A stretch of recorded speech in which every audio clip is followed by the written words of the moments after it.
Shabbat Shalom, hermanos y amigos. Laila Tov.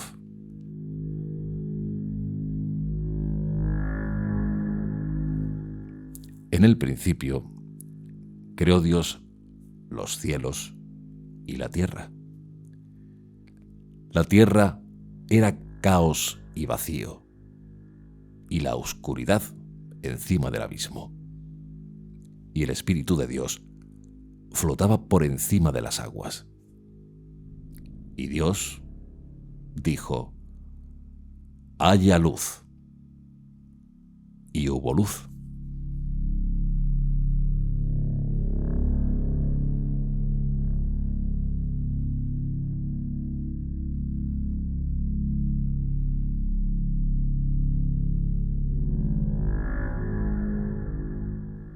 La creación, el universo entero, es impresionante.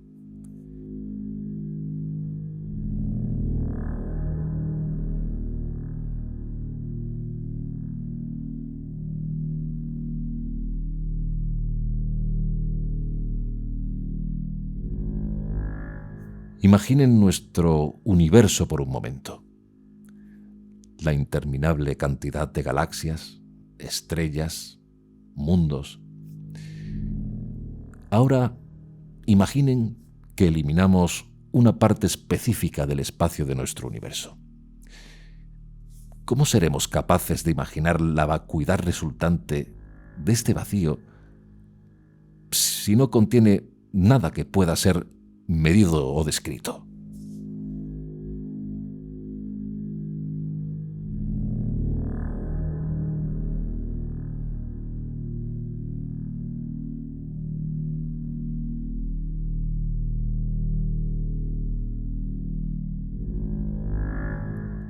En esta realidad percibimos todos los fenómenos en términos de tiempo, espacio y movimiento. Y por eso no podemos imaginar algo que sea absolutamente estático, congelado en el tiempo y sin volumen. Esto es una analogía de nuestra comprensión de los mundos espirituales, donde no hay tiempo, movimiento o incluso espacio en los mundos espirituales. Y como todas nuestras percepciones de la realidad las basamos en estos conceptos físicos, deducimos que no hay absolutamente ninguna conexión entre la espiritualidad y nuestra construcción de la realidad física. ¿Y por qué ocurre esto? Porque todo lo basamos en nuestras percepciones y sensaciones.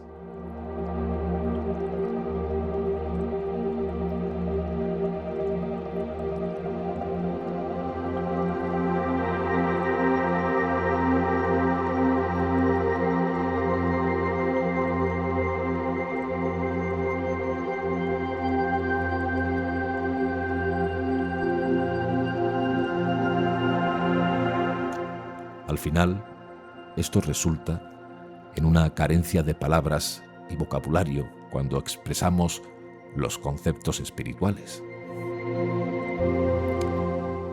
Por ese motivo, cuando estudiamos los mundos espirituales, ¿cómo podemos discutir algo que somos incapaces de imaginar?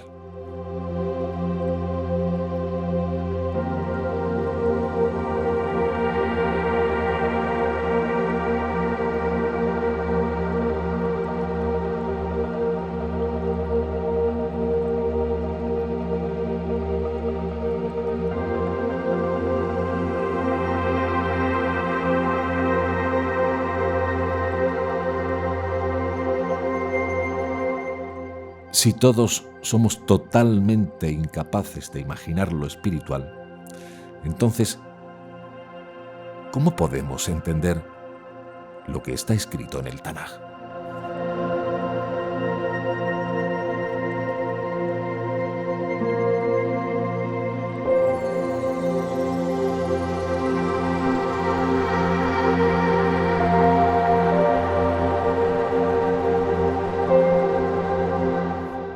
Todos los mundos, incluyendo nuestro mundo y todos los objetos, están en sintonía con el único pensamiento de la creación: otorgar placer ilimitado a la criatura, el alma. Este propósito único envuelve toda la creación, de principio a fin.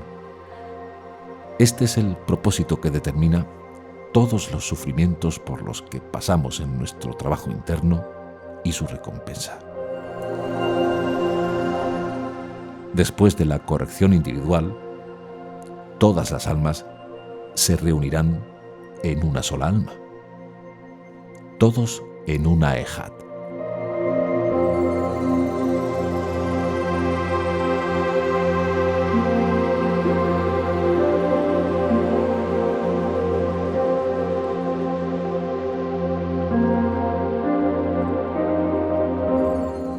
El alma no solo recibe un doble placer, tanto el de sentir el placer como el de complacer al Creador, sino que este placer también se multiplica por el número de almas reconectadas.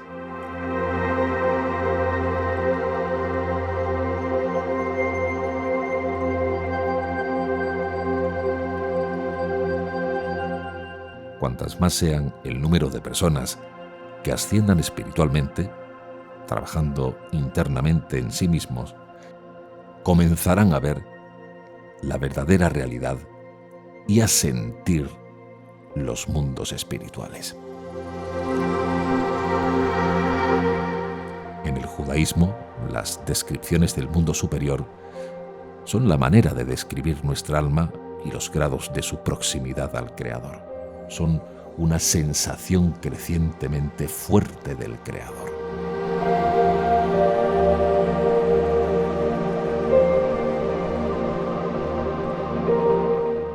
Sin embargo, ¿seremos capaces de utilizar nuestro impreciso y limitado idioma para hacer precisas investigaciones y descripciones espirituales? ¿Cómo puede un lenguaje ser utilizado para transmitir una sensación objetiva de lo espiritual?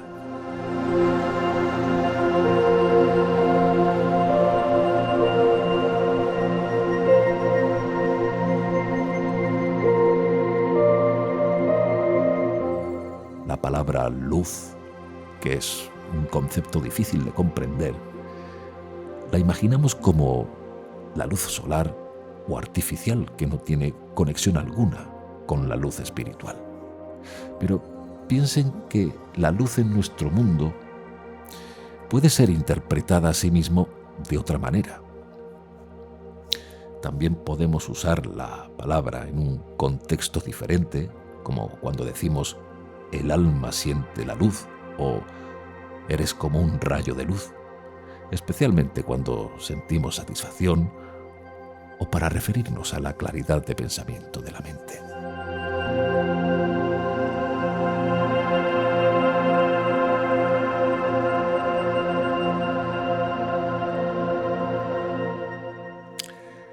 Si elijo las palabras que coinciden con mis sensaciones y se las transmito, usted imaginará sus propias sensaciones que, en su opinión, corresponden a mis palabras.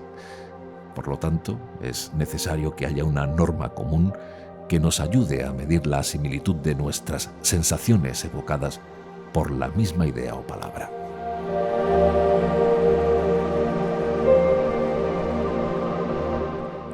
Mis sensaciones no son necesariamente idénticas a las suyas. Sin embargo, necesitan evocar algo similar si se pretende un idioma común. Pero si somos incapaces de expresar con precisión lo que sentimos, entonces, ¿cómo podemos utilizar este idioma para describir las categorías espirituales? Porque en el mundo espiritual es el mundo de las sensaciones. No hay cuerpos, solo deseos y sus sensaciones.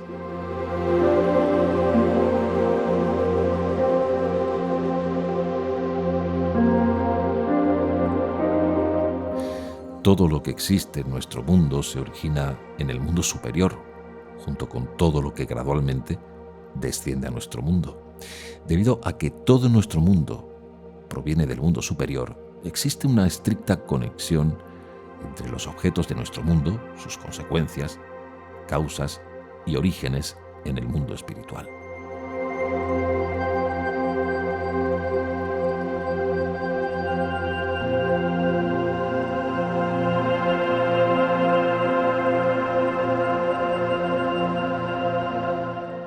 Todos los libros sagrados hablan solamente del mundo espiritual, de la manera en la que fue creado y de cómo nuestro mundo fue creado de aquel. Además, no solo se refieren a lo que existe, sino que también enseñan a la persona a poder ver ese mundo.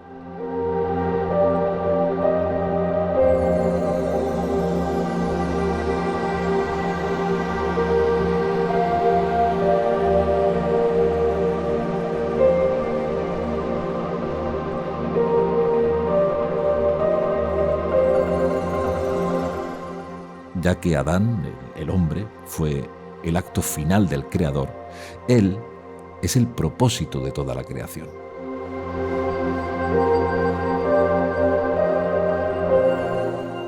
Todo lo ha creado con anterioridad a él, fue creado para él.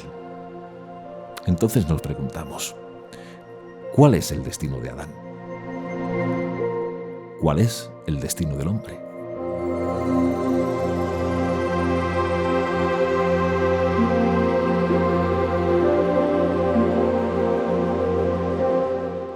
Adán, el hombre, la humanidad, debe alcanzar semejanza con el Creador, volverse completamente igual a Él y regir toda la existencia y su propio destino. Es más, estamos obligados a llegar a este perfecto estado superior por nosotros mismos.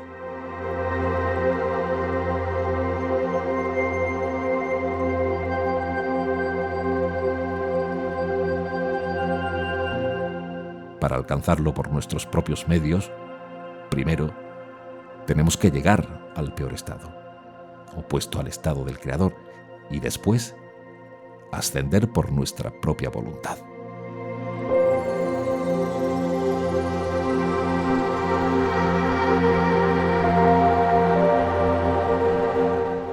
La información emana del mundo superior y lo convierte en materia ante nuestros ojos.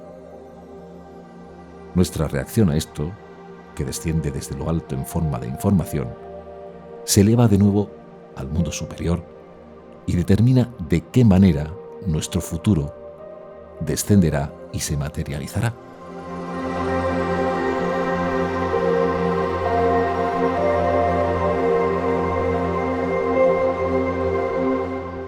Por lo tanto, el Creador, que existe en el máximo nivel, creó la creación a partir de la propiedad opuesta a él.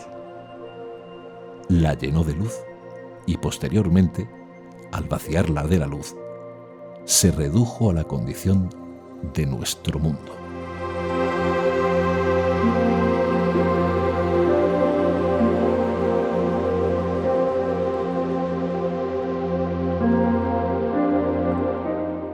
Al ascender por los peldaños de la escalera espiritual, la creación se vuelve digna de recibir el placer que es muchas veces mayor al que sintió antes de descender a este mundo.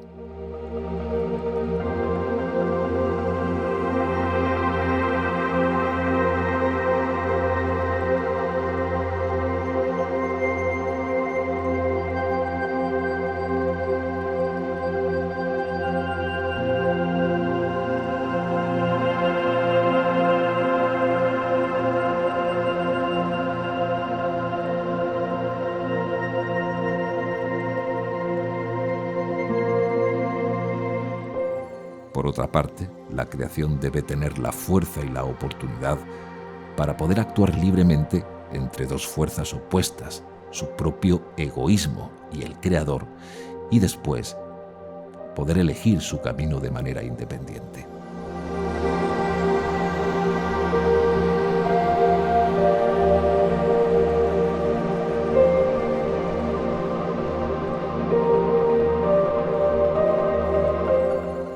Para situar estas condiciones a disposición de la creación, el creador tiene que hacer lo siguiente: distanciarse completamente de la creación, proporcionarnos la oportunidad de evolucionar y alcanzar esta existencia, y proporcionarnos la oportunidad de una libre elección.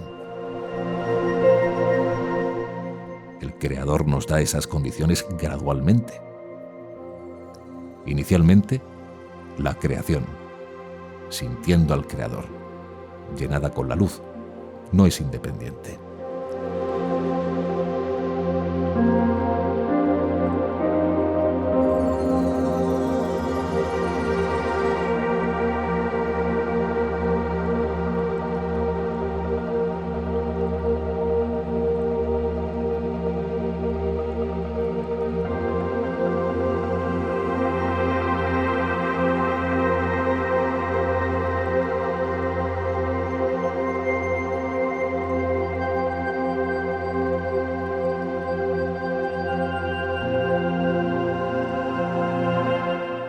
Está totalmente subyugada por la luz, y la luz le dicta sus propias reglas y le transfiere sus cualidades.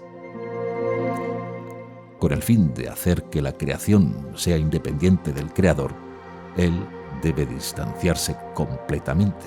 Es decir, la creación, liberándose de la luz, gana la libertad de acción, y ese acto de expulsión de la luz, de la vasija espiritual, se llama la restricción.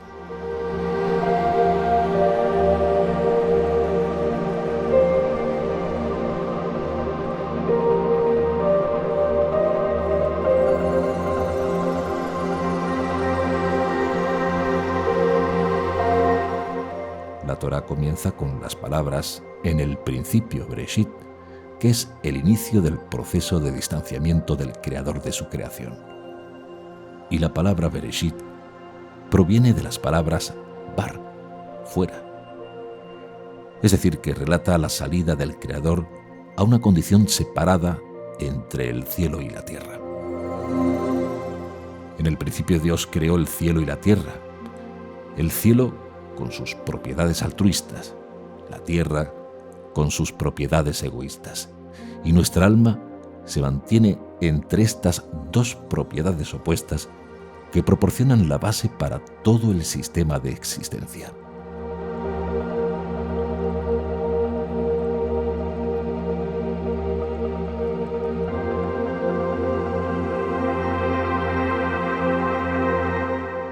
La Torá comienza con el nacimiento de la creación, el mundo superior y la creación del hombre. No inicia con el final de la creación. Y por eso la función de la Torá es dar a las personas de este mundo la instrucción sobre cómo elevarse a la altura del mejor estado, el más perfecto.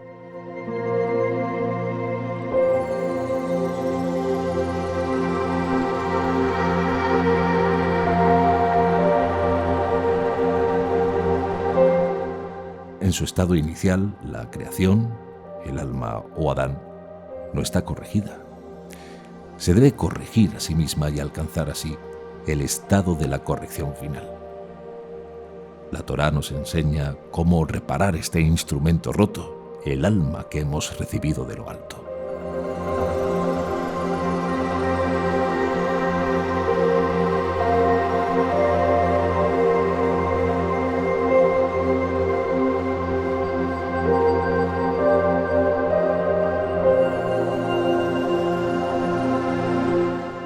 Durante la corrección, la persona existe entre dos mundos, uno superior y otro inferior. Y en el proceso de corrección que pasamos todos, el alma obtiene las habilidades, conocimientos y experiencia necesarios. Y lo que es más importante, la persona adquiere nuevas sensaciones y propiedades espirituales nuevas. Cuando una persona corrige su alma por completo, adquiere propiedades que le permiten existir en el mundo superior, en toda su totalidad, en la eternidad, paz y perfección.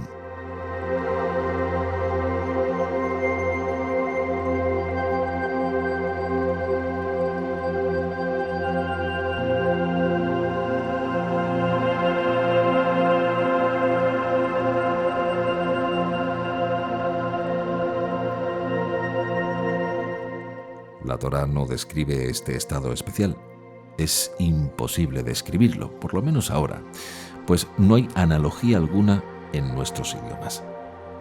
Solo aquellos que pasan por todos los estados de la corrección preliminar y llegan a la corrección final alcanzan este estado.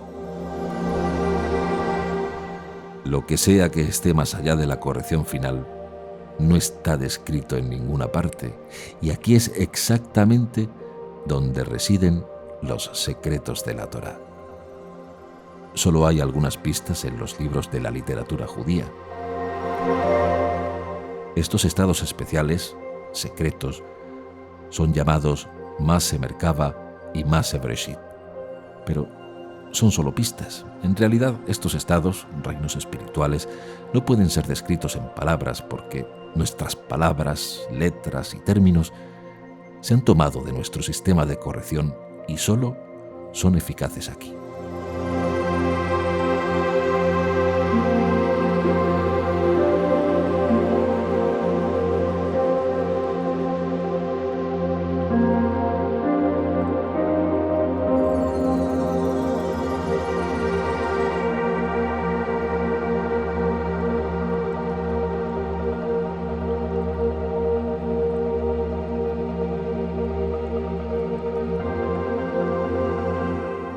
Somos totalmente ignorantes de lo que existe más allá de nuestro sistema de corrección, y eso no puede ser incorporado a un lenguaje humano y forzado en nuestro sistema de definiciones y creencias.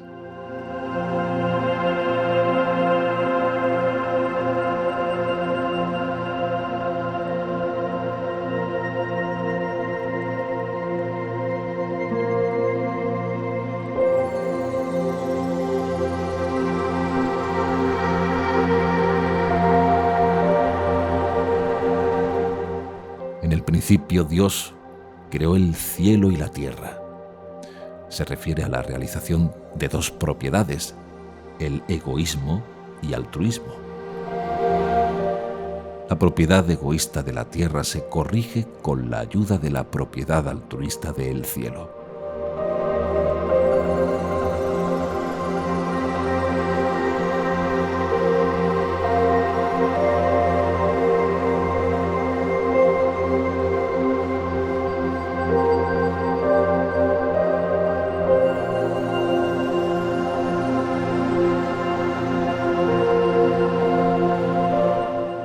El proceso de corrección consiste en 7 estados, llamados 7 días de la creación, y esto no tiene nada que ver con los 7 días en la tierra, ni se refiere tampoco al día y la noche o la luz y las tinieblas en la tierra.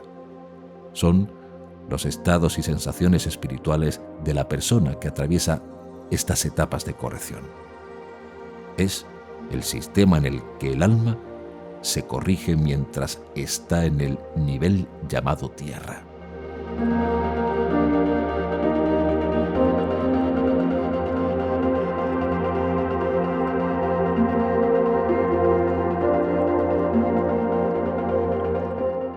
Y es necesario elevar al alma desde el nivel de la tierra al cielo.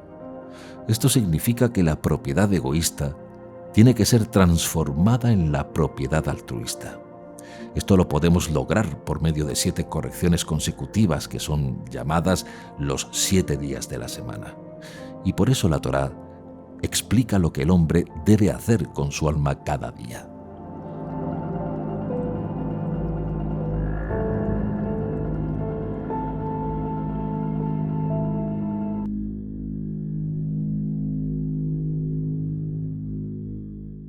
El desierto es seco e inhóspito, casi despiadado. Pero a veces tiene sus caprichos y permite que el agua florezca desde lo más profundo en forma de pozos o manantiales.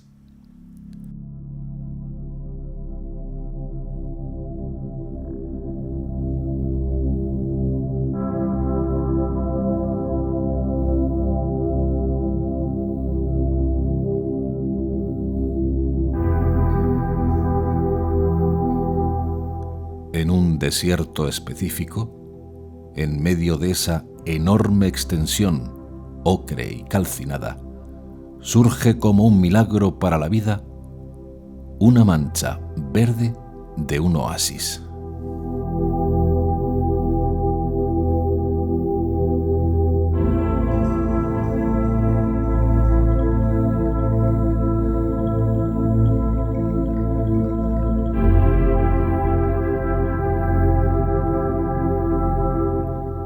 A 11 kilómetros del Mar Muerto y a 8 kilómetros del río Jordán está Jericó. La vieja Jericó, levantada en torno a uno de esos milagros, es un mundo aparte.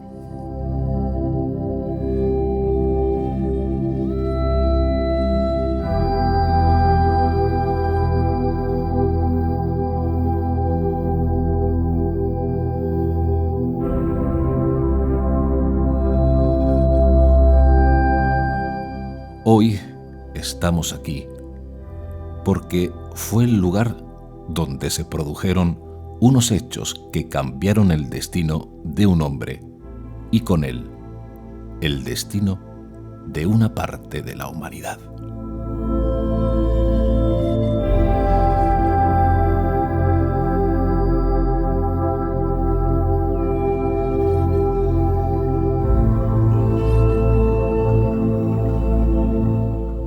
A las afueras de la antigua Jericó hay un áspero y desnudo monte, el Monte de la Cuarentena, también conocido como el Monte de la Tentación de Yeshua.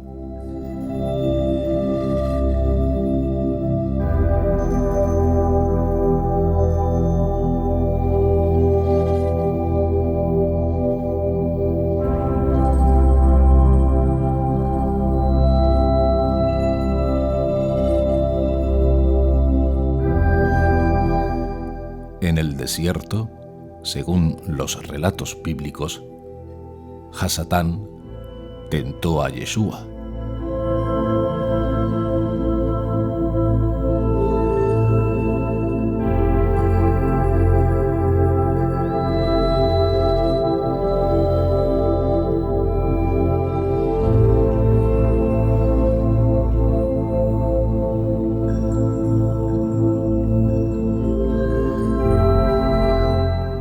Los textos que nos hablan sobre esto proceden fundamentalmente del judaísmo apocalíptico de los siglos anteriores.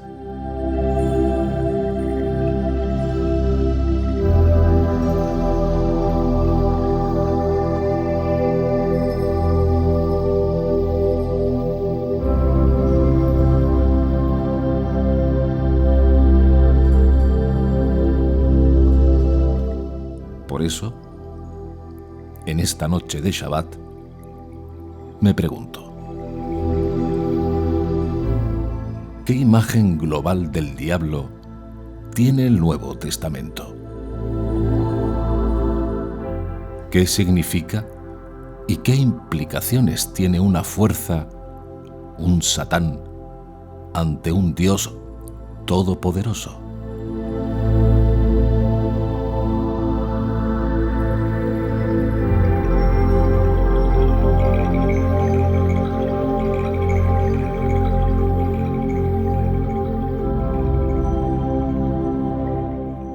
¿Quién es el tentador? ¿Es el tentador una fuerza o un ser en pelea con el Dios Todopoderoso?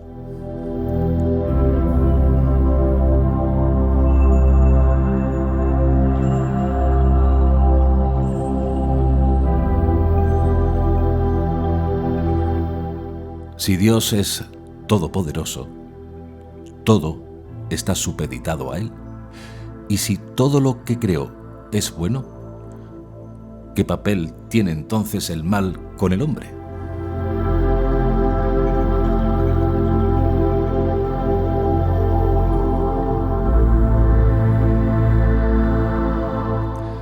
¿Acaso no creó Dios el árbol de la ciencia del bien y del mal?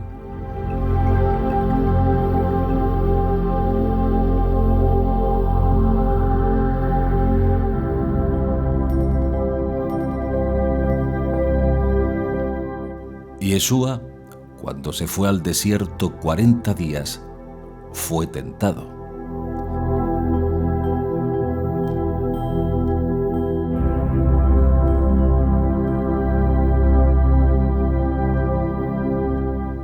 El escenario completo de esta pelea se imagina más o menos así en el Nuevo Testamento. Las tentaciones se plantean en conjunto, es decir, en un solo evento, y se mezclan las creaciones de los diversos autores de las obras. Por tanto, ¿quién tentó a Yeshua?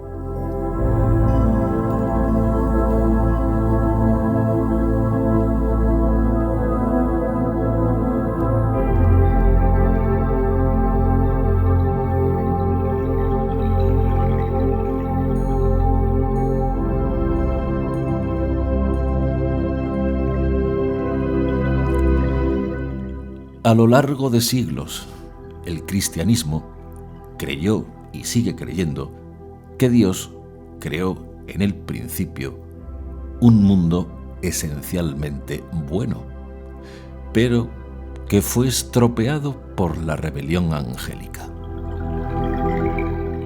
Tras la creación de Adán, Miguel derrota a Satanás y sus huestes y los arroja del cielo.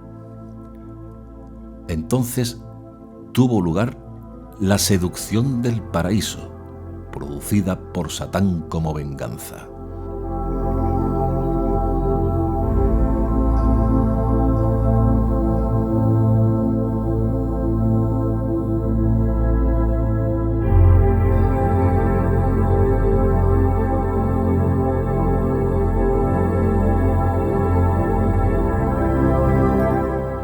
El pecado inducido por el diablo trajo como resultado la muerte, las enfermedades y toda suerte de desgracias.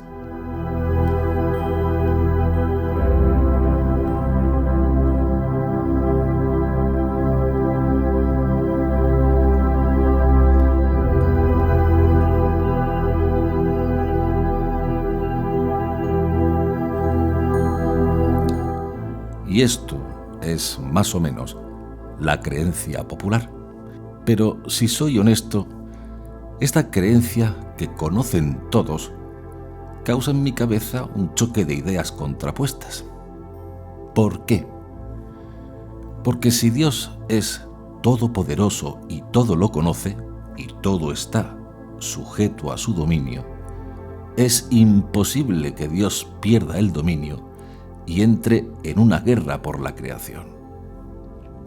Por tanto, me pregunto, si Dios creó el árbol de la ciencia del bien y del mal, y al comer adquirimos conciencia de esa ciencia, ¿qué papel tiene el mal?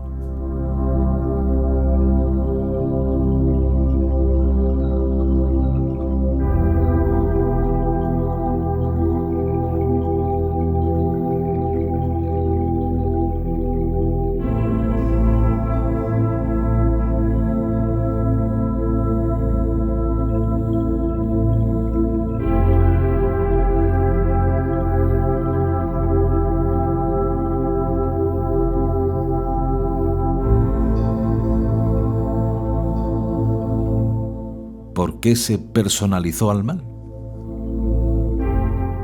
¿Quién es Hasatán o Satanás?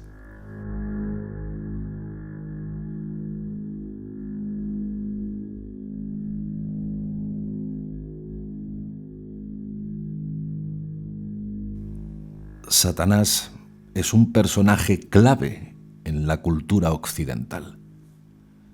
Traspasando lo estrictamente religioso, se fue incorporando a la sociedad, ya fuera a través del folclore, de la literatura o de nuestras pesadillas infantiles.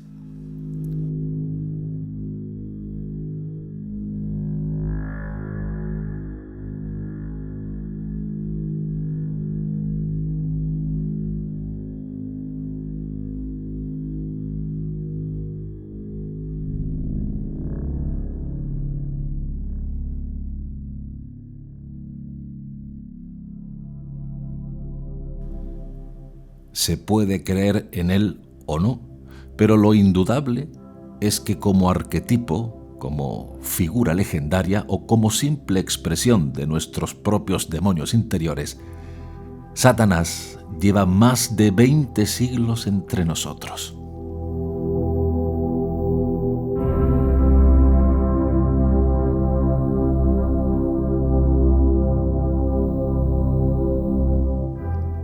Pero hay aspectos de su figura que no están resueltos, o al menos que plantean dudas.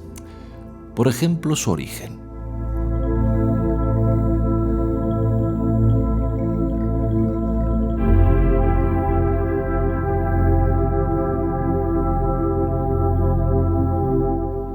¿Cómo incorporó ese papel negativo dentro de la religión judía y cristiana?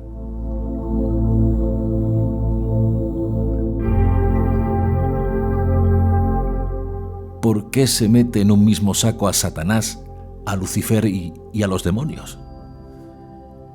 ¿Es real o es una invención de la Iglesia? Y sobre todo, ¿estamos seguros de lo que implica el Hasatán?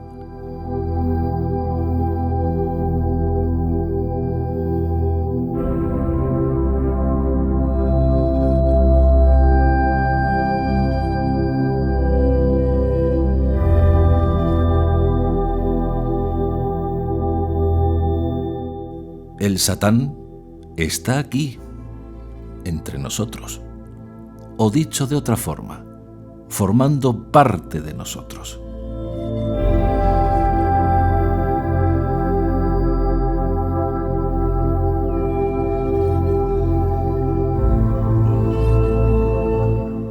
Odiado, temido y quizás secretamente admirado por algunos.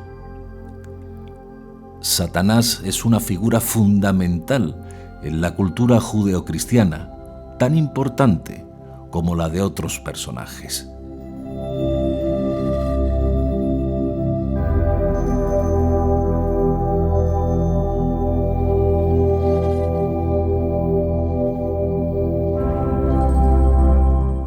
Intelectualmente, la mayoría prescindimos de Satanás, lo consideramos un mito, una fantasía, pero más abajo de la consciencia, en el terreno ya de los sentimientos, de lo afectivo, sigue tan vigente y real como siempre.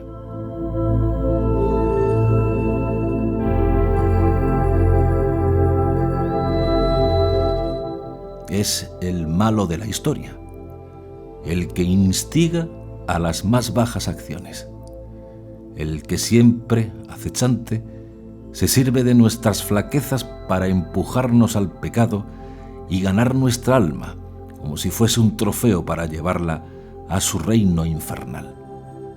O eso al menos nos transmitió la cultura popular.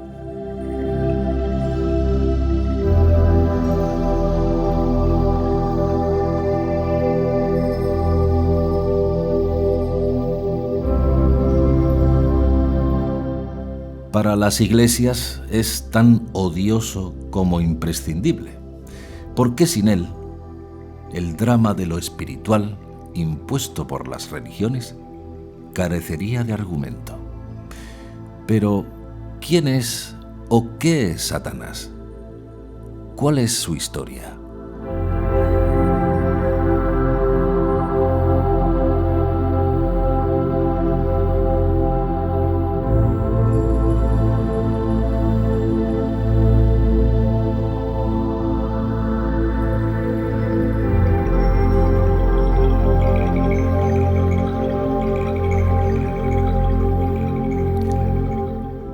En el ánimo popular, en lo literario o en lo filosófico, Satanás es contemplado de dos formas diferentes. Una le representa con dignidad, como protagonista de una tragedia. Es el ángel caído, el bello y poderoso ángel que, temeroso de que el recién creado hombre le arrebate su privilegiado puesto en el amor de Dios, se rebela contra aquel al que ama y es arrojado del cielo.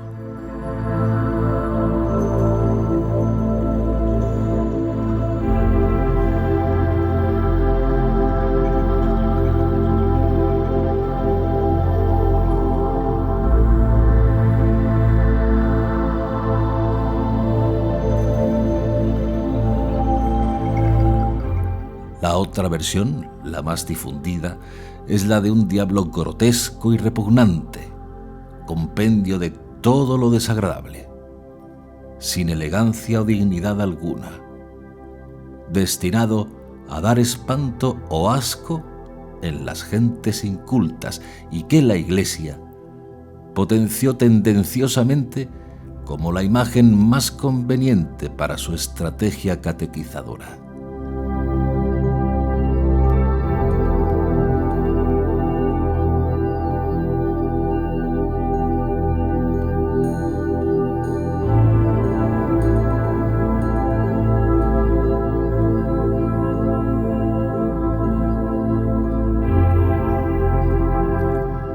Pero ni una ni otra versión es cierta, al menos en sus raíces. Hace poco más de 2000 años, Satán y el demonio se identificaron y se confundieron en uno solo. Pero antes, en sus orígenes, se trataba de figuras distintas, con funciones y características totalmente independientes. Satán, de entrada, no es o no era un nombre propio de la Biblia hebrea. El término Satán se usa como genérico y equivale a enemigo o adversario, y se aplica indistintamente a hombres o a espíritus.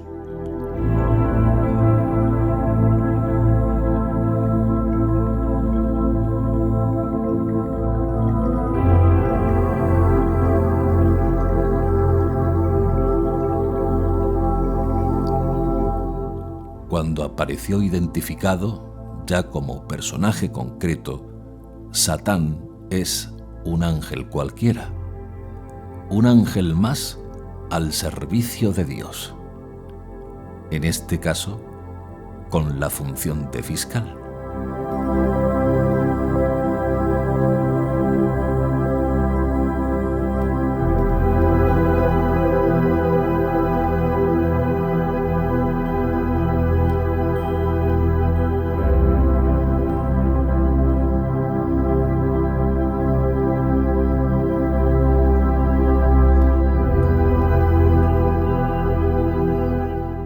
Satán comprueba el grado de virtud de entrega a Dios que tienen los hombres.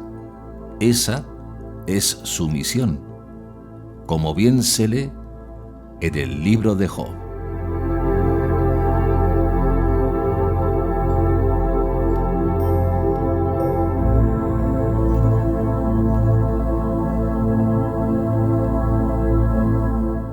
Queda claro en los textos bíblicos antiguos, como en el de Job, que Satán no es el príncipe del mal ni actúa por cuenta propia, sino al servicio de Dios como el resto de los ángeles. Luego, en textos más tardíos, se irá definiendo progresivamente como tentador y como instigador del hombre para que peque o se enfrente a Dios.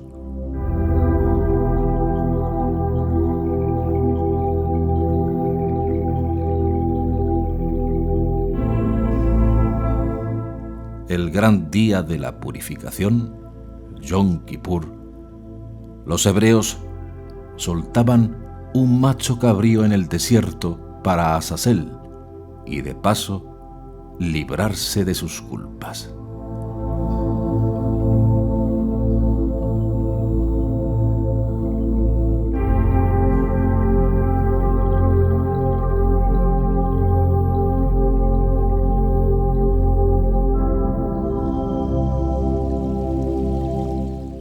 Y ya que estamos tras la pista de la identidad de Satán, dejemos claro que el nombre de Lucifer, tan extendido, nada tiene que ver con nuestro personaje. Lucifer es la metáfora del ángel caído, el más bello de los ángeles. El lucero que se precipita al abismo fue pura fantasía de algunos autores cristianos y el error vino de un texto de Isaías malinterpretado.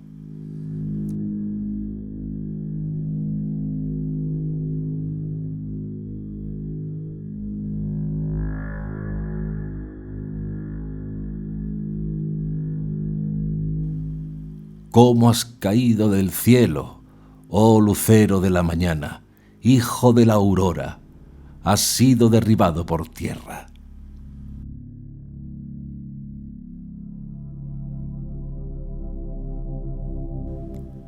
Isaías no se refería a Satanás, sino a Nabucodonosor, el rey de Babilonia, cuya arrogancia había sido vencida por el poder de Dios, el Elohim de Israel.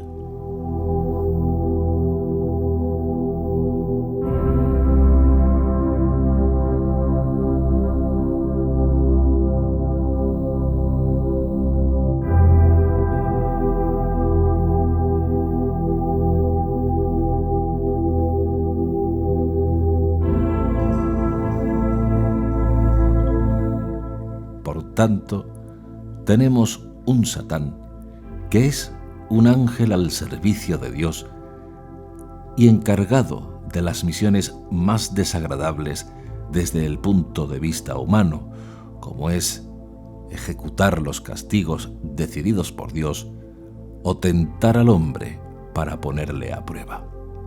Y de otro lado, un Lucifer, que es tan solo una invención cristiana tardía.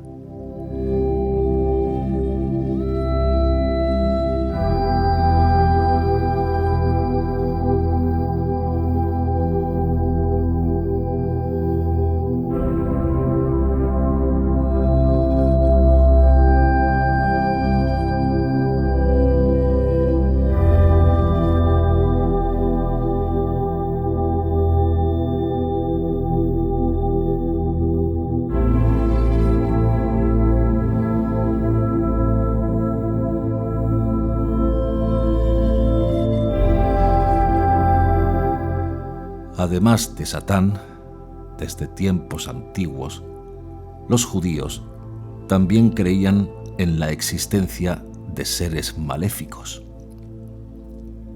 espíritus con diferentes formas que habitaban sobre todo en el desierto.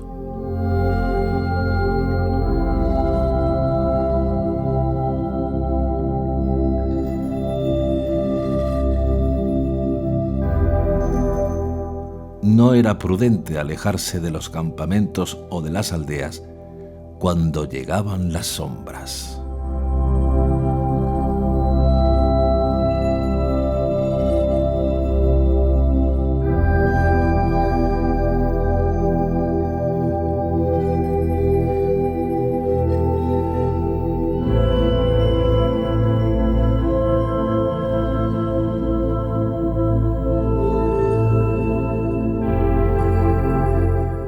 En definitiva, seres de grandes poderes, aliados de la noche y de los animales nocturnos, destinados a atormentar, engañar y pervertir al hombre.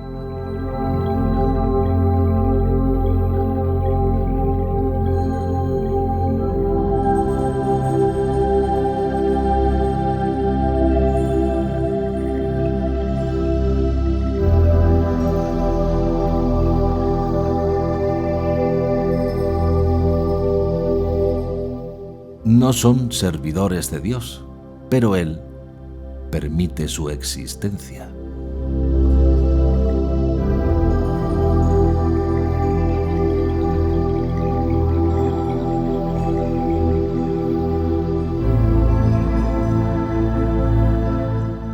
También en esa categoría de demonios estaban los espíritus de los muertos o los dioses que adoraban el resto de los pueblos, los gentiles.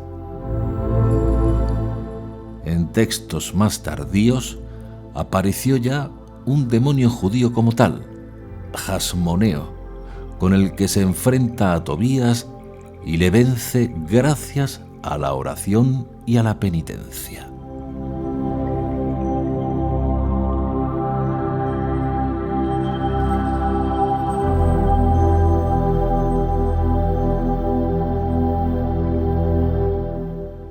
finalmente, en esa evolución de una imagen del mal, concretamente en el libro de la sabiduría, se identifica a Satán con la serpiente del paraíso. La serpiente, el mal que todos llevamos dentro, el Yetzer Hará, inclinación congénita de hacer el mal.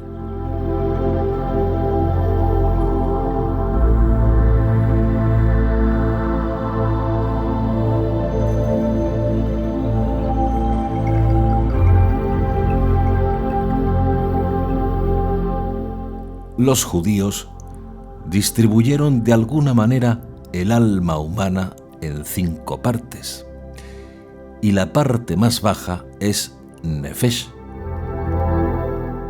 Nefesh tiene las mismas cifras que Nahash, la serpiente del paraíso. Y es curioso porque esto nos da a entender que este es un elemento que todos llevamos dentro.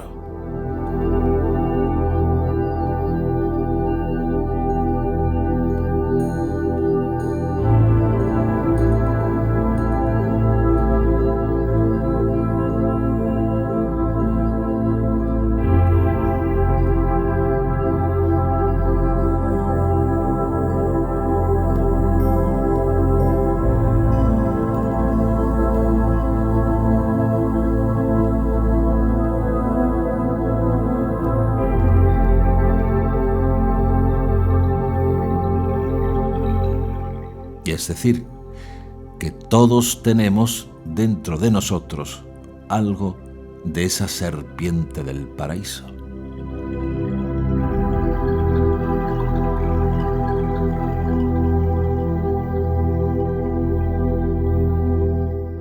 Los esenios de Qumran seguían considerando a los satanes como ángeles al servicio de Dios, encargados de castigar o perjudicar a los hombres.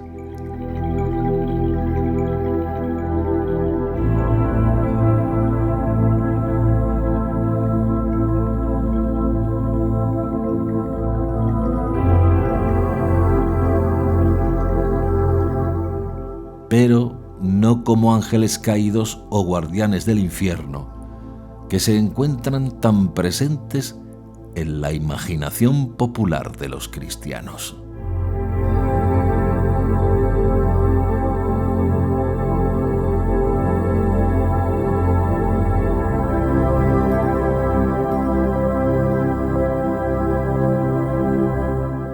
Fuera del judaísmo, las enseñanzas y normas dictadas presuntamente por los dioses en un momento histórico concreto y para una sociedad determinada, requieren una fidelidad absoluta para mantenerse. Sin embargo, superadas las circunstancias sociales y políticas en que esas religiones surgieron, la mayoría de sus normas, sobre todo las que tienen que ver con costumbre y forma de vida, se van quedando desfasadas y obsoletas.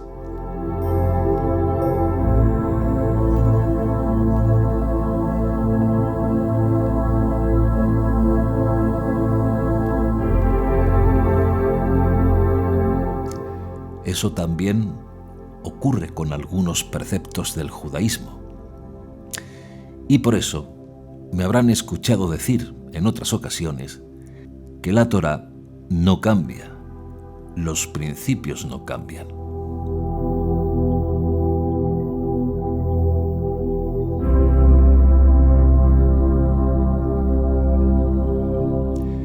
Aunque sí deben ser cambiadas muchas normas por el mundo cambiante que vivimos. Hay preceptos de la Torá que están desfasados, aunque no su principio.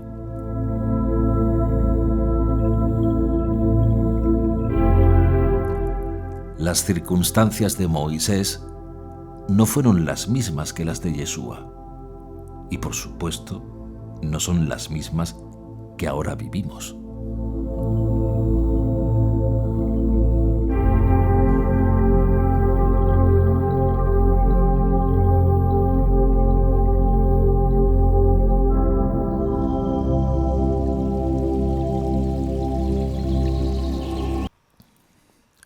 cualquier cambio venido desde fuera, cualquier avance técnico o cualquier idea nueva son mirados con desconfianza o rechazados violentamente.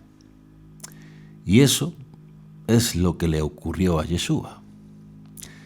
Y es así porque la transformación social, el desarrollo de la ciencia y todo aquello que contribuya a expandir el conocimiento o a liberalizar los hábitos tradicionales, arrincona las normas y dogmas en que se fundamentan las religiones.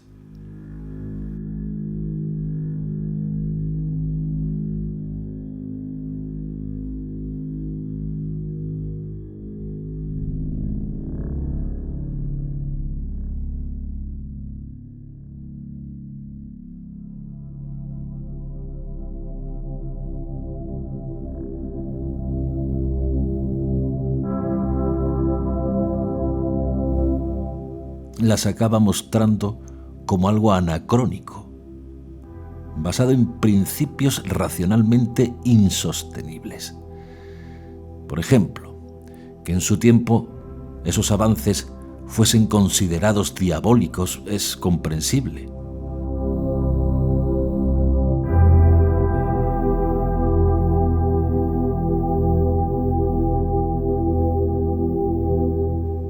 Por muy divina que fuese su inspiración, las iglesias cristianas o los centros budistas o cualquier otra creencia religiosa son instituciones humanas y como tales se han enfrentado por todos los medios a cualquier influencia que pusiera en riesgo su poder. Un poder sustentado básicamente en la obediencia ciega de los fieles, ya sea por convicción o por miedo al castigo.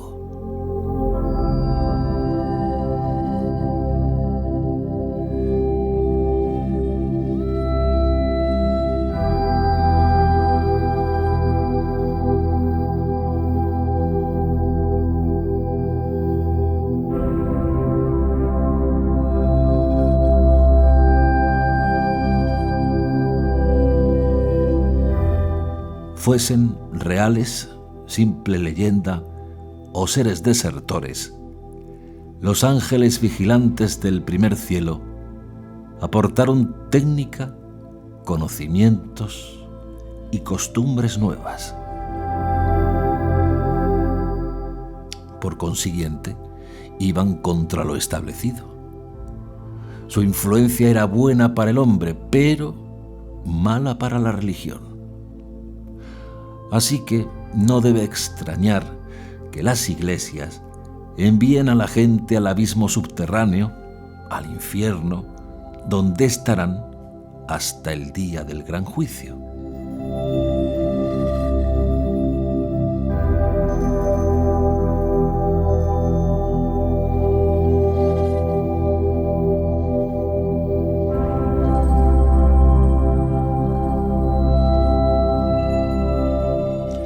La pregunta que debe romper nuestras cabezas es: si el Dios es uno y único y no hay fuerza ni poder independiente de Él, ¿por qué la religión nos indujo a pensar en una dualidad, un enfrentamiento?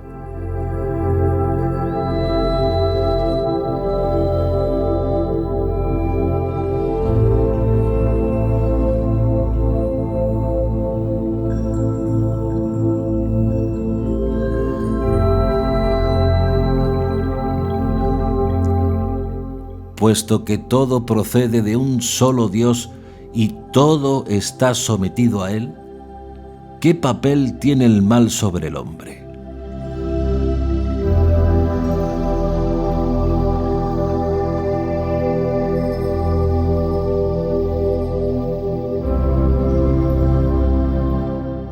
Lo correcto y lo incorrecto pertenecen a la cultura.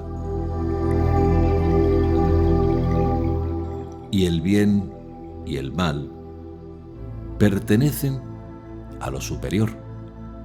Pero, es más, ni siquiera existen, porque todo es perfecto en el plan de Dios.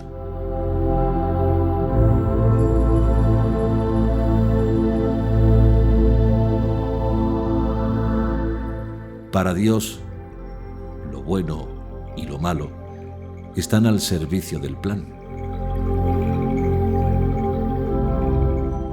El problema no viene dado en esas alturas. El problema viene aquí abajo.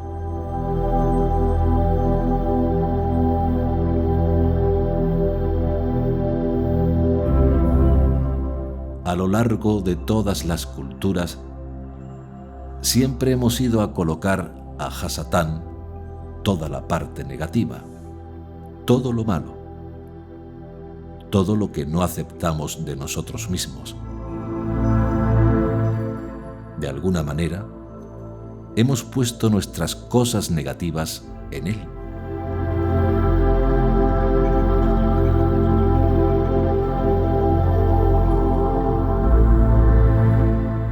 Hemos hecho una proyección de todo lo negativo en este personaje llamado Satanás o el demonio.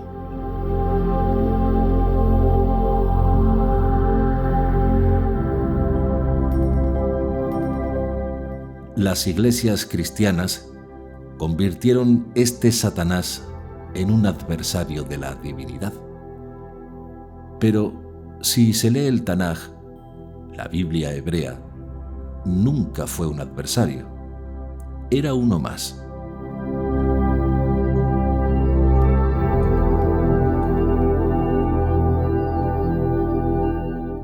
El libro de Job dice que se presentaron los hijos de Dios y el Satán estaba entre ellos. Es decir, era uno más de los hijos de Dios cumpliendo su función. La función de fiscal, la función de tentar al hombre para hacerlo crecer y llevarlo a Dios. Su función es ponernos en aprietos, pero nuestra función es filtrar todo esto y reconvertirlo.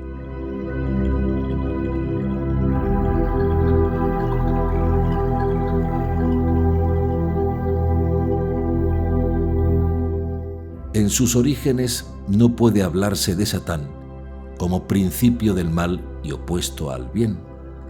En el judaísmo, por definición, no cabe una dualidad, un enfrentamiento, puesto que todo procede de un solo Dios y todo está sometido a él.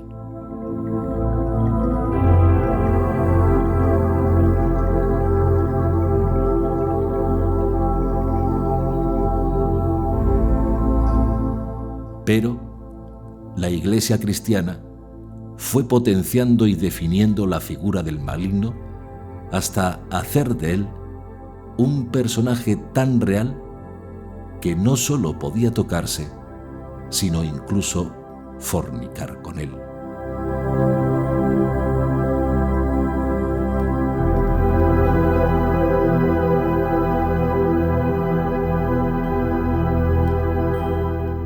Pero debemos recordar que Yeshua llamó a Pedro en un momento dado Satán, que significa adversario. De este evento debemos aprender que una cosa era Satán, adversario, y otra cosa son los demonios y los espíritus.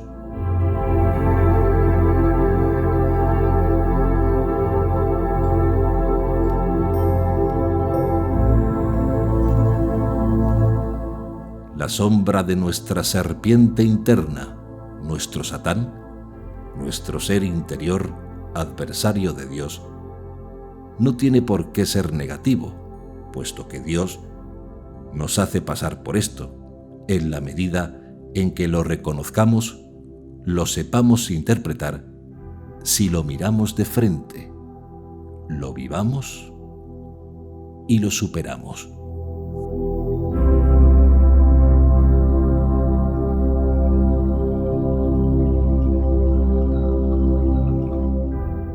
nuestro mal interior, debemos vivirlo y canalizarlo al bien, porque ¿cómo vas a reconocer y vencer algo que no reconoces y ni siquiera sabes que llevas dentro?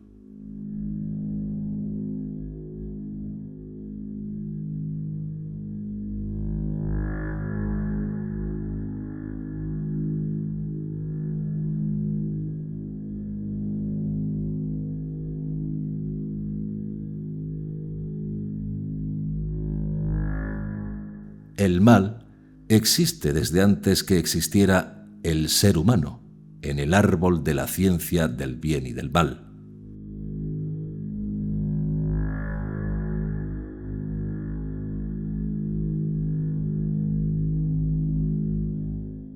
Por tanto, como todo fue creado por Dios, ese árbol, con esa ciencia, tiene su cometido.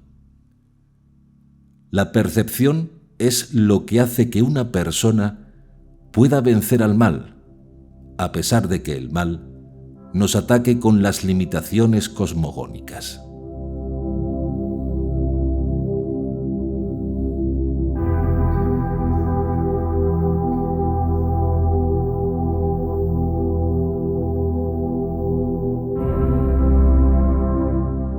El deseo y la carencia, el límite, el llegar más lejos, son los que marcaron el cambio y la expulsión en el paraíso.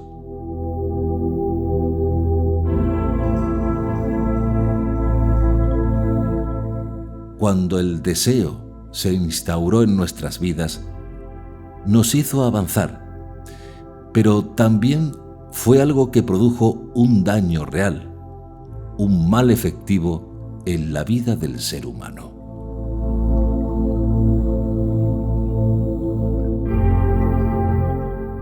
Por tanto, el deseo fue el fundamento de todo el universo.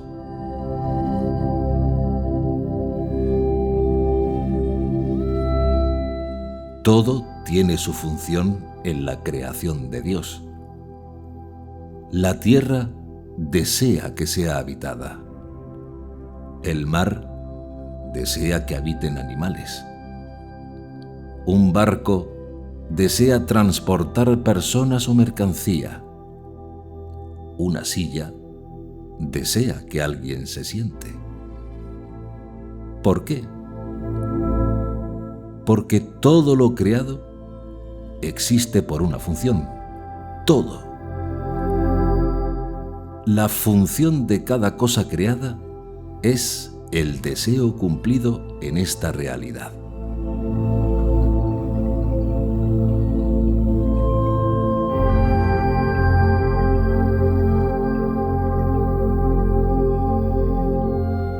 Si una persona no tiene deseos en este mundo, está muerta, aunque su cuerpo esté vivo, porque en realidad la vida y la muerte no se basan en biología, sino en una cuestión de deseo.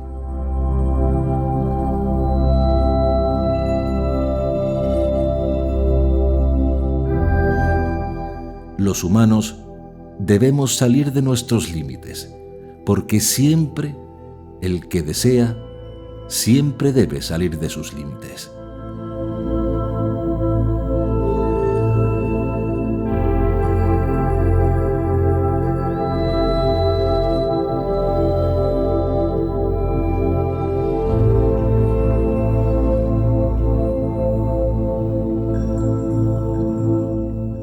La Torá nos dice que la humanidad tuvo que salir de sus límites para comer.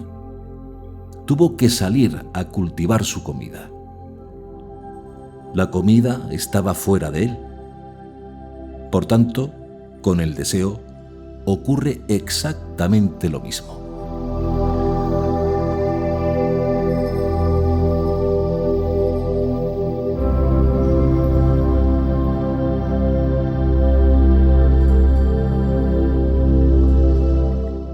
Y si una persona no entiende ese deseo como carencia, sufre. Pero por el contrario, Si ese deseo se entiende como energía, como algo que te impulsa a buscar, no sufres.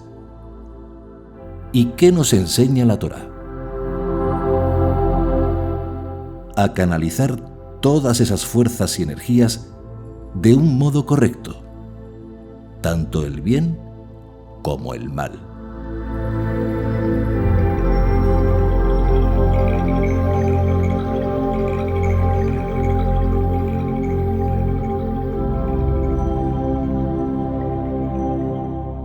Aunque el mal es el mal y tiene una entidad porque es una energía que está incorrectamente situada. El mal es el mal porque se puso en una posición incorrecta.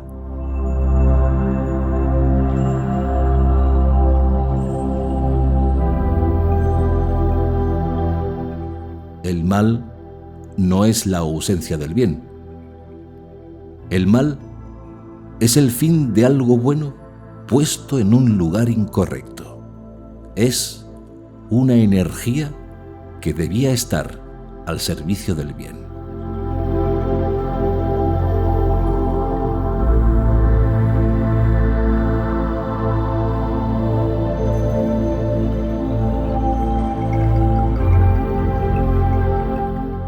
Por otro lado, el origen del mal es cosmogónico y viene para que podamos aprender, aunque dentro de todo esto, el mal es muy complejo y actúa en muchos contextos o niveles.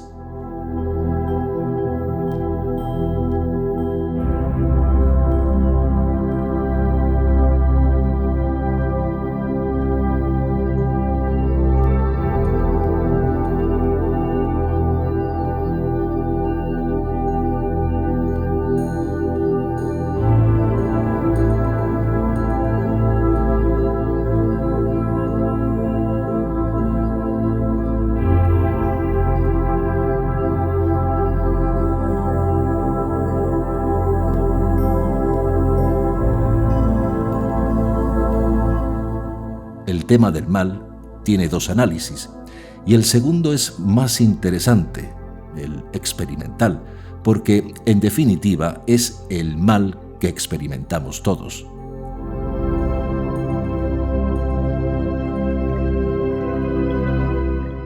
En un nivel superior, igual que le ocurrió a Job, Satán se convirtió en su propio obstáculo, su enemigo al nivel del alma. Pero Job superó e integró su obstáculo.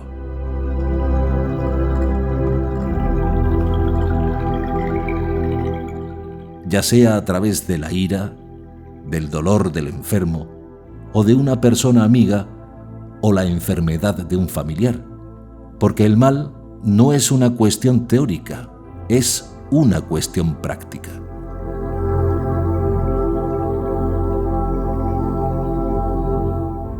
Actúa en la experiencia, en el dolor, en la ira, en los celos y en todas las transgresiones. Por tanto, el mal no es algo que nosotros podamos decir en una teoría científica abstracta, sino que el mal golpea con la realidad. Aquí, el mal es mal con una entidad real.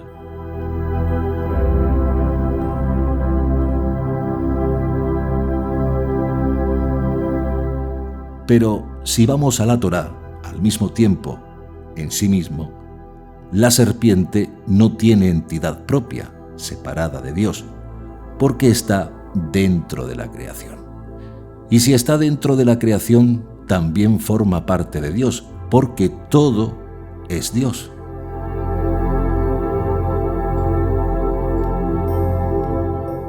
Y si toda la creación es Dios, también el mal es parte de Dios, aunque Él no haga el mal.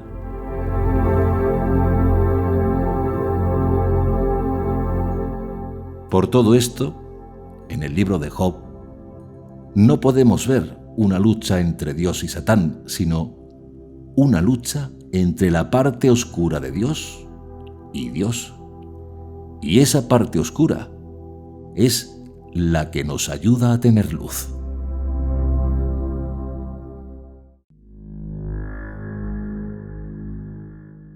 Cuando el serpiente habló, estaba diciendo la verdad, porque la Torá no dice que es mala, sino que es astuta. Cuando dijo: «Ciertamente no moriréis, pues Dios sabe que el día que de él comáis, serán abiertos vuestros ojos y seréis como Dios, conociendo el bien y el mal». El serpiente estaba diciendo la verdad.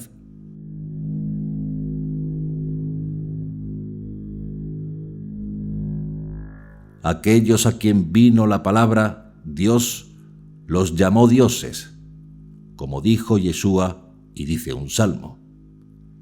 Y también lo dice la Torá. Por tanto, el serpiente les dijo la verdad a Adán y Java. Y después de comer, se les abrieron los ojos. El tema central de todo esto no fue que se les abrieron los ojos al comer de esa ciencia, sino que no debieron hacerlo porque todavía no era el tiempo para hacerlo. Y por eso hicieron mal.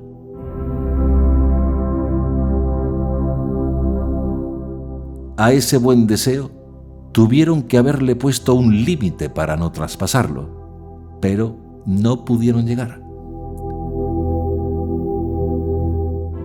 ¿Por qué debieron poner un límite? ¿Por qué la humanidad, y en un nivel personal, tenemos que tener límites, círculos de protección? Pues para que no nos ocurra exactamente lo mismo que se narra en Bereshit, en Génesis. Y este es el resumen literal.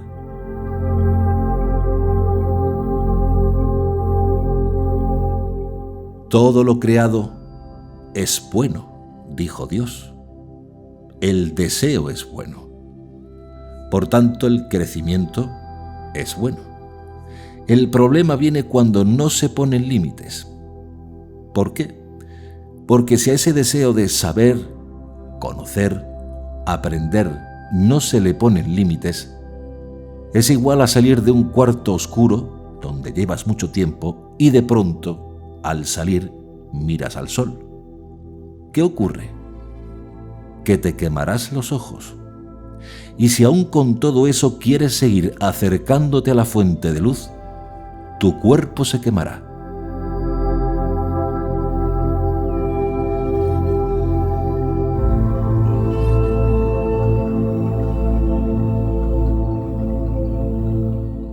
El conocimiento de Dios, tanto la fuente misma, Dios, nadie ha visto ni puede ver. Porque como dice la Torá, no puedes ver mi rostro porque nadie me puede ver y vivir.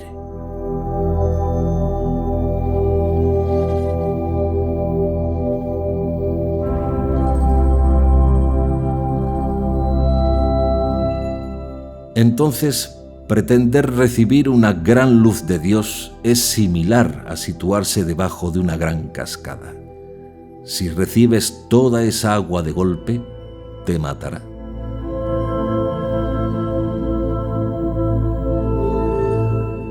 Es similar a mirar directamente al sol. El sol cegará tus ojos. El problema no es ir hacia la luz, sino no ponernos límites a medida que vamos creciendo, cuando vamos avanzando. ¿Por qué? Porque podemos perdernos en ese deseo.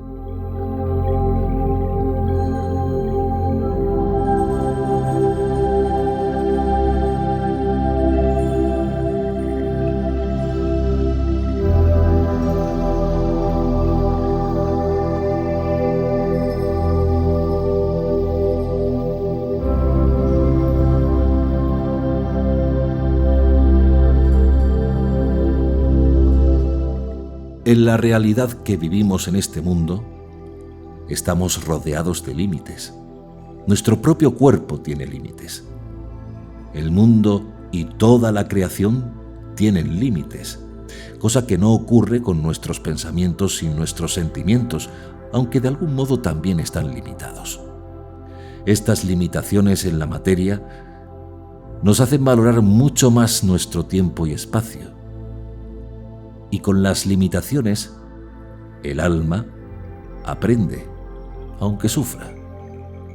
Es decir, venimos a este mundo a elevarnos, a aprender en un nivel muy alto. Y el límite debe ser a través de nuestra conciencia individual del alma, porque Dios nos creó con libre albedrío.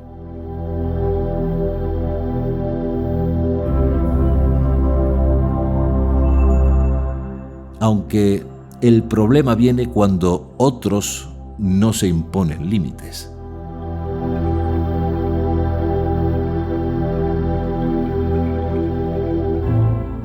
El sabio pasa sus límites en sus pensamientos y vuelve a sus límites o a límites nuevos mucho más extensos, mientras que el loco pasa sus límites y ya no puede volver.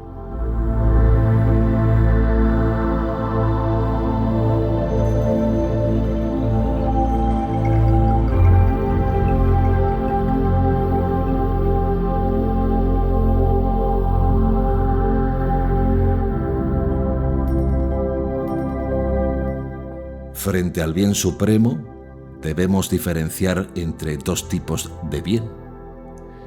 En la mística judía, cuando hablan del bien, tenemos que diferenciar entre dos bienes diferentes, dos tipos de bien.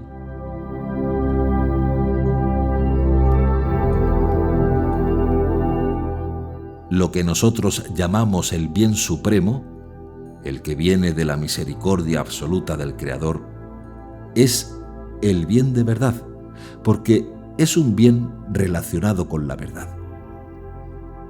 Y este bien está en el todo con el Creador, porque todo lo que creó es bueno.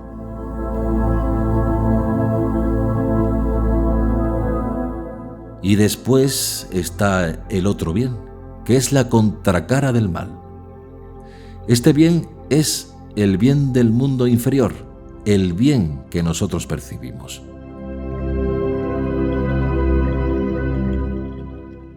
En general se confunden estos dos bienes y esto da lugar a muchos problemas y preguntas sin respuesta.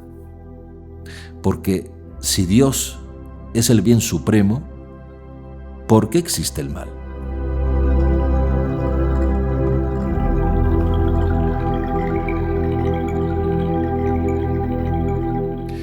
Esta es sin duda la gran pregunta que se hacen millones de personas en el mundo y ninguna encuentra respuesta.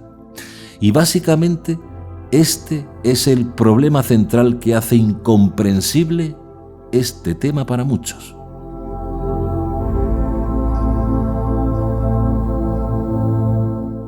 En este mundo, la humanidad opera con un tipo de bien, y ese bien es una contraposición o antagonismo del mal. Cuando nosotros hablamos o actuamos conforme al bien, en general, hablamos de bien en un nivel inferior al bien supremo. ¿Por qué motivo? Pues porque el bien supremo le pertenece al Creador, al Padre, a la eternidad, donde no existe ni espacio ni tiempo y en donde todo lo creado es para bien. Todo, absolutamente todo.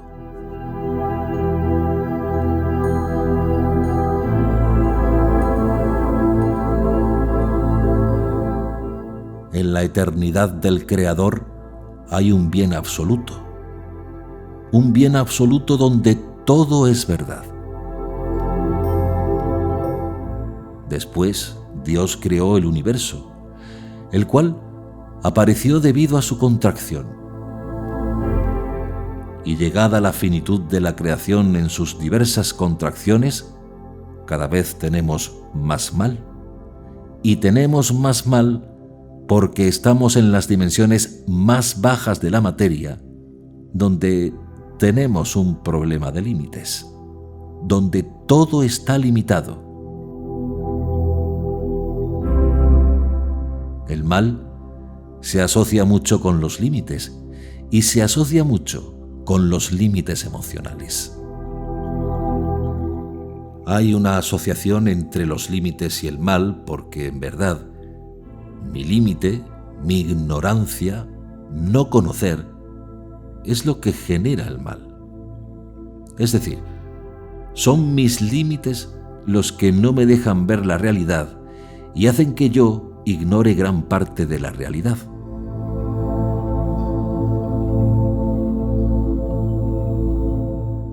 Al malo no le interesa el límite e ignora la luz, porque lo que hace de alguna forma es tener autonomía total.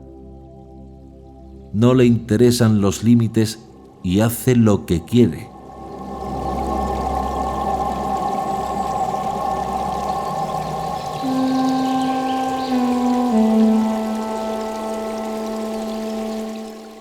Al malo no le importa tener límites.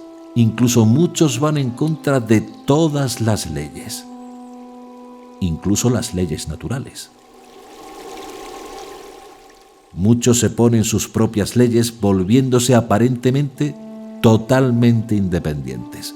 Y cortar de raíz nuestra fuente espiritual y centrarse exclusivamente en el mundo material es satánico, es malvado.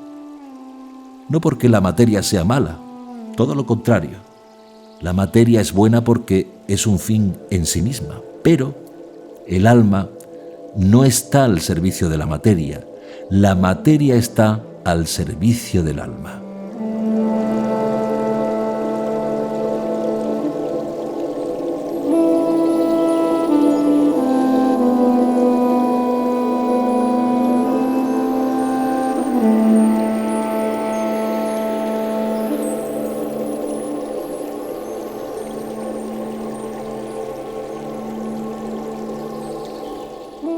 El fin del cuerpo es el alma. La finalidad del cuerpo es el alma. De este modo el alma también es el cuerpo. Y las energías del alma arrastran el poder de la materia. Por tanto, la materia es un instrumento de la revelación de Dios.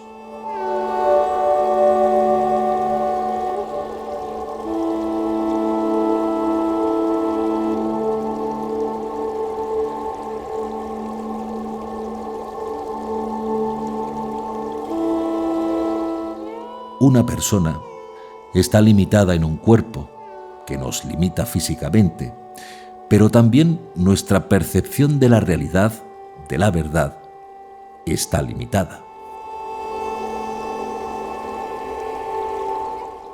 Eventualmente conocemos nuestros límites y sabemos qué hacemos y qué hacen las personas que están eventualmente a nuestro lado, pero no conocemos lo que están haciendo millones de personas.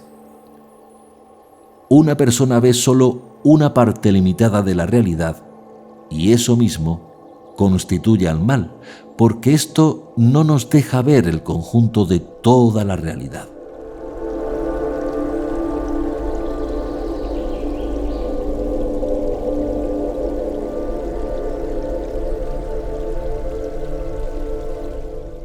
Y si no vemos el conjunto y hacemos un análisis, ese análisis ya es maligno, satánico, porque nuestro análisis no está viendo la totalidad.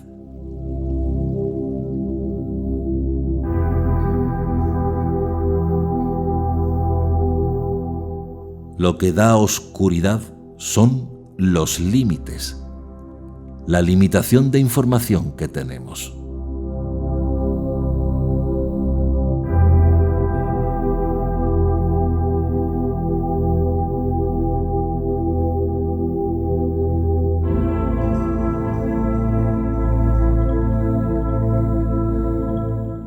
Tenemos oscuridad por nuestros límites, porque lo demás es todo luz, es revelación, es información.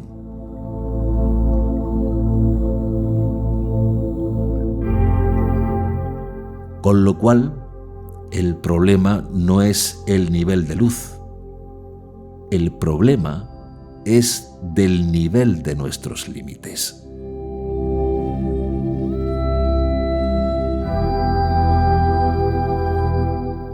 Hay que tener cuidado con el mal porque los extremos se vuelven peligrosos, porque el deseo puede ir más allá del límite y por otro lado me puede retener en un límite que me impida crecer.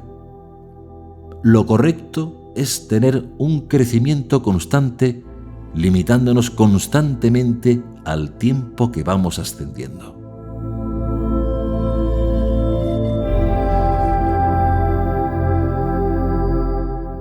No podemos vivir siempre aspirando aire y no podemos vivir siempre expulsando aire.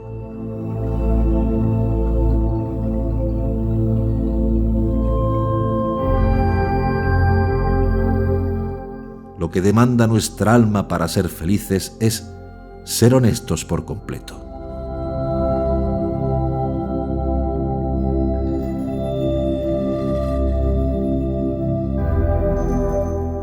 Ser honesto completamente con uno mismo hace que salga completamente la parte oscura.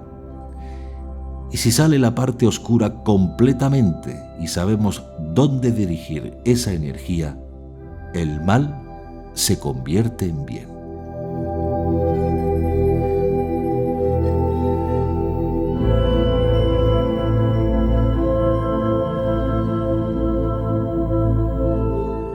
Esto indudablemente es así.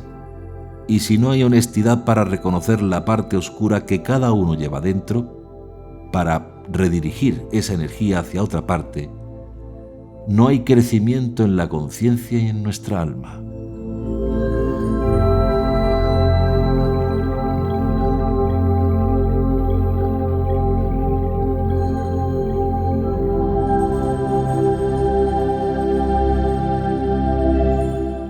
Aunque también es un problema asociar la oscuridad al mal, porque al asociarlo estamos cometiendo un problema. El mal está tanto en la oscuridad como en la luz, y el bien también.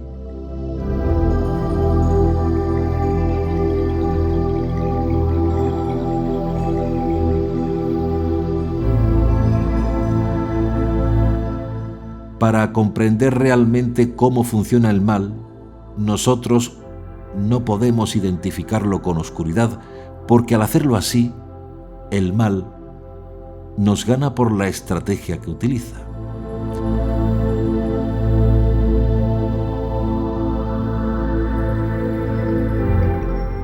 En el momento que nosotros analizamos al mal y a la oscuridad en una relación directa, ya perdimos ante el mal, porque el mal se ha camuflado. ¿Y esto por qué es así? Porque el mal también actúa en la luz, y por ese motivo hay que tener cuidado con la luz que no merecemos, porque la luz que no merecemos hace que el mal esté efectivo.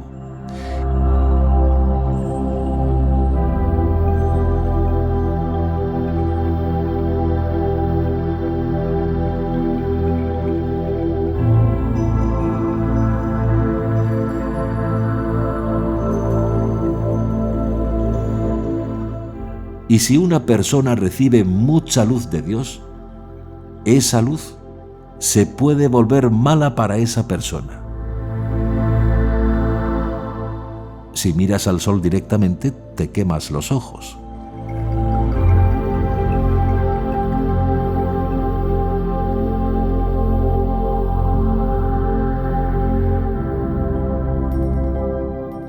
Por nuestra propia ignorancia, por nuestras propias limitaciones, podemos llegar a confundir el bien con el mal o el mal con el bien.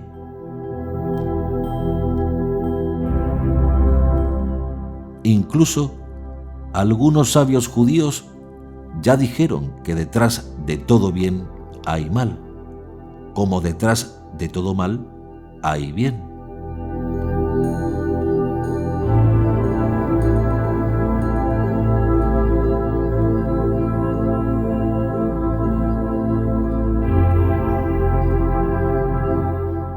nosotros no podemos saber cuál es la función buena del mal, y nosotros a veces no podemos saber qué mal nos trae el bien que creemos que tenemos.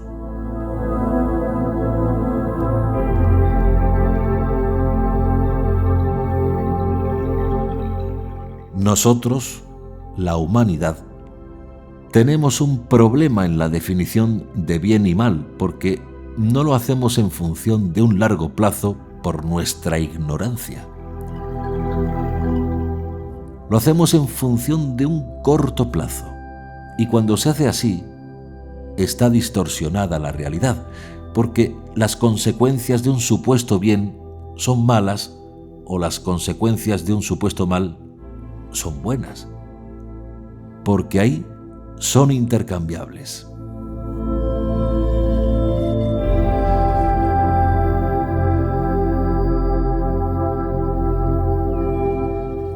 Si ustedes ven a una persona con un arma afilada abriendo en canal a un hombre, con esa información pueden pensar que esa persona es mala porque está matando a alguien.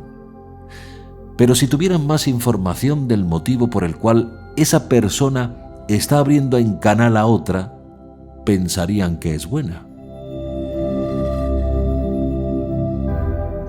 Saber que están en un hospital nos da la información de que es un médico y de que está salvándole la vida porque tuvo un accidente.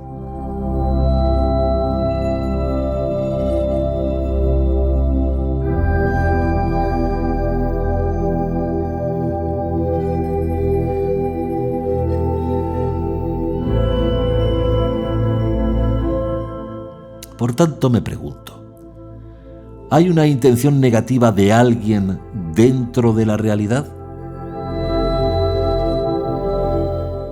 Por supuesto, y la base es la ignorancia.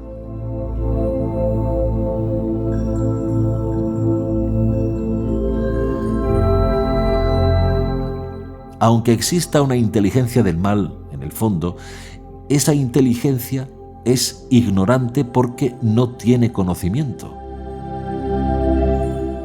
El mal no se puede sostener en el tiempo porque acabará siendo tan malo que se absorberá a sí mismo. Y la Biblia hebrea ya nos habla sobre esto, donde la función del mal habrá cumplido su función y será exterminada.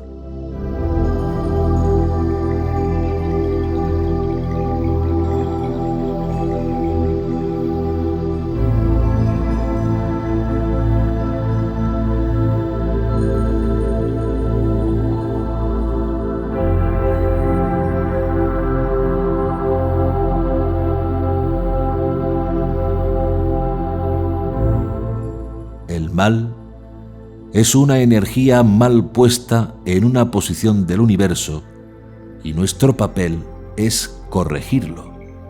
Y si lo corregimos, estaremos haciendo operar al bien.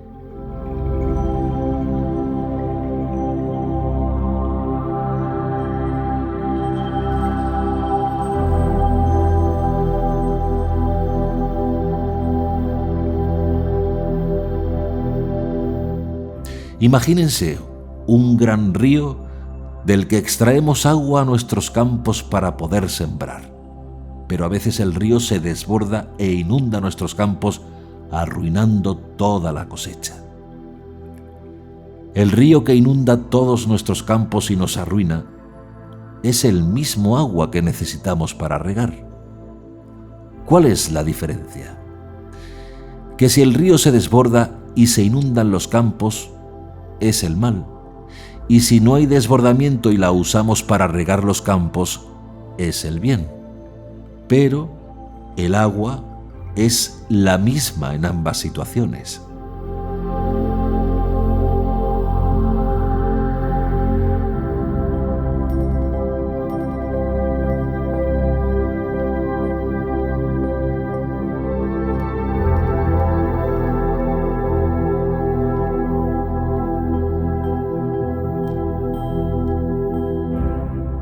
La base del mal es dividir. La función del mal es dividirnos, dividirnos de la empatía que debemos tener entre nosotros.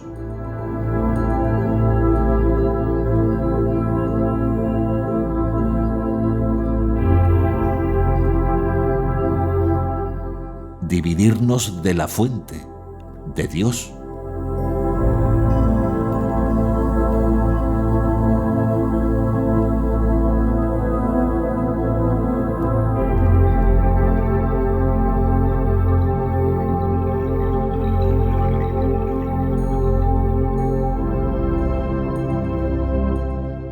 Y el problema mayúsculo viene cuando esas divisiones se convierten en general a nivel mundial, porque cuando esto ocurre, el mal se convierte en un problema global.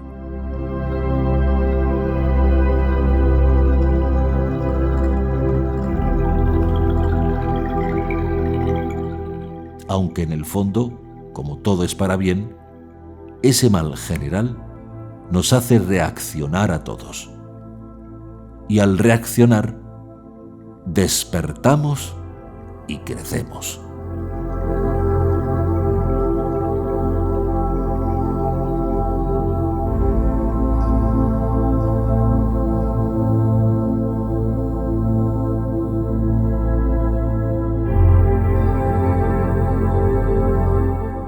Por tanto, ¿a qué llamamos bien en esta realidad material?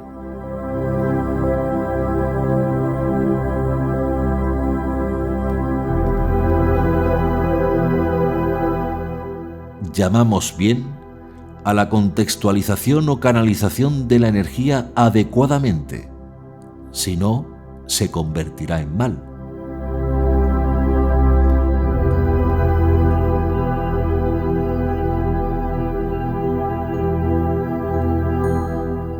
El río no está mal. El agua no está mal.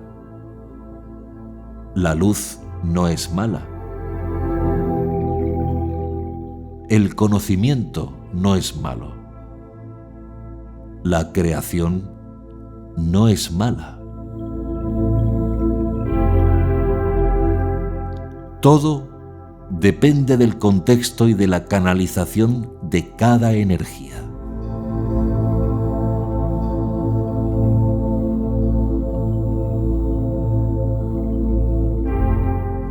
Puedes tomar luz y ser un Satán, un adversario. O puedes tomar luz y ser un hijo de la luz. Depende de ti.